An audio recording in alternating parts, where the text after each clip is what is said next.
A sexual assault allegation is Joe Biden's first big challenge as the Democrats' presidential nominee, fueling Republican attacks and leaving many in his own party in an uncomfortable bind. Yeah, Biden's campaign has denied the allegation from his former Senate staffer, her name is Tara Reade, who has said that Biden assaulted her in the basement of a Capitol Hill office building back in the 1990s. Republicans are digging in despite the fact that it could renew attention on the multiple sexual assault allegations lodged against President Trump. Joining us tonight is the director of Florida A&M University's Legal Scholars Program, attorney Jon Perdue. The details of the allegations are shocking, but we're 187 days away from the election. Could this hurt Biden in November? Absolutely. This is kind of a self-inflicted wound, honestly, for the Democratic Party in the sense that these allegations have been around for almost 30 years. And it's given how much the Democratic Party really dug in against Brett Kavanaugh in the case of Dr. Christine Blasey Ford.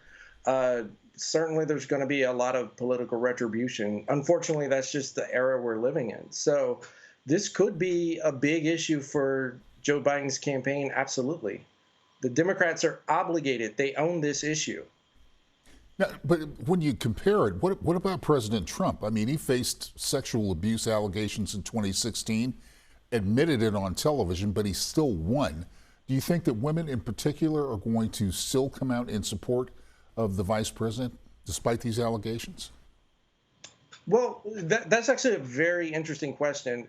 I think what we've seen with the Democratic establishment is a tight consolidation around Joe Biden in order to get Trump out of office.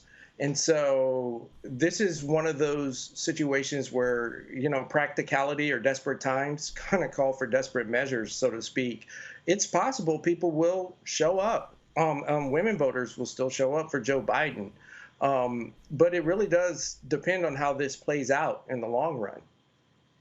So the interesting thing here that many people are pointing out is that Joe Biden himself has said nothing about the allegation. He's not making any comments about it. He hasn't referred to it. What do you think the campaign should do about that?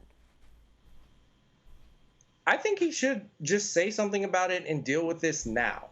This is kind of a lose-lose situation. But like I said, this is a self-inflicted wound on the part of the Democratic Party deciding to, or the Democratic establishment, rather, deciding to just consolidate the way they did around Joe Biden. I would just step out in front of this issue now. It's been around for 30 years, but the problem with these allegations in all these cases is that ultimately it does come down to kind of a he said, she said issue. And that's just, meaning absolutely no disrespect to women who raise allegations in such, for such an important matter. But this is something I think he should just deal with, confront, and say something. I think a lot of voters just need Joe Biden to say something in general.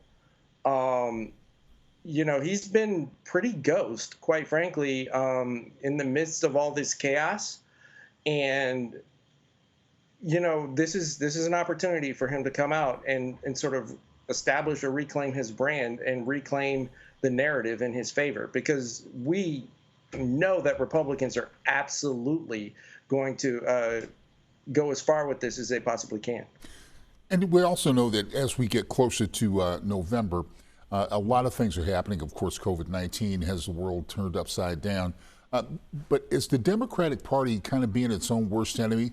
This Joe Biden case, for example, Andrew Yang is also suing the New York State Board of Elections. Is the Democratic Party kind of feeding on itself right now to its own detriment? Yes, absolutely. I'm a firm believer that the Democratic Party is its own worst enemy. This makes 2 election cycles. You brought up Andrew Yang and his lawsuit. This makes 2 election cycles that the establishment has just decided that they're going to consolidate around one candidate, and they want to do so as quickly as possible. And I think a lot of voters are still really hurt because this, is not necessarily a candidate that a lot of people were very enthusiastic about or maybe happy with. And the establishment keeps doing this. And, so I think, yes, they are absolutely their own worst enemy. I know Andrew Yang's lawsuit, it's really about delegates and like sort of depriving people a voice when it comes to the convention. And so Bernie Sanders was also upset with New York and their Board of Elections, but also the down ballot races. One thing we learned from Obama's administration is that you can't enact your national agenda without state involvement and state compliance, which means you have got to win down ballot races. And by sort of restricting the primary the way that they did, they can absolutely depress turnout, which certainly favors the incumbents and perhaps, harms anyone that's seeking to maybe unseat an incumbent in one of those districts. And quite frankly, it's now time for a lot of fresh blood. I mean, the Democratic Party really needs to replenish itself with new talent, new faces, and new voices to modernize and make sure that it reaches the scope and breadth of the problems that Americans are facing now.